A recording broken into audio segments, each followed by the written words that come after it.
नमस्ते दोस्तों। उम्मीद करते हैं कि आप लोग अच्छे होंगे। जी हाँ दोस्तों, आप लोग देख सकते हैं पुलिस प्रशासन विष्णु के घर के तलाशी ले रहे हैं दोस्तों, जो कि मालती के नैयर है दोस्तों। आप लोग देख सकते हैं वीडियो के माध्यम से किस तरह मालती रोते हुए नज़र आ रही थी। जी हाँ दोस्तों, मालती अपने आप के फांसी नहीं लगाई थी दोस्तों, जो कि विष्णु के द्वारा लगाया गया था दोस्तों।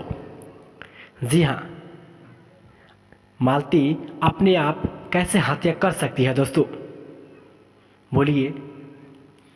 जी हाँ दोस्तों, मालती अपने आप हत्या नहीं कर सकती है, उसे किसी के द्वारा या इसके पति के द्वारा हत्या की गई है दोस्तों। जी हाँ, बहुत ही ज़्यादा दर्द वाला बात है दोस्तों, सबका होश उड़ा देगा ये बात। जी हाँ, मालती को उनका पति ही मारे हैं, जिनका नाम है विष्णु दोस्तों।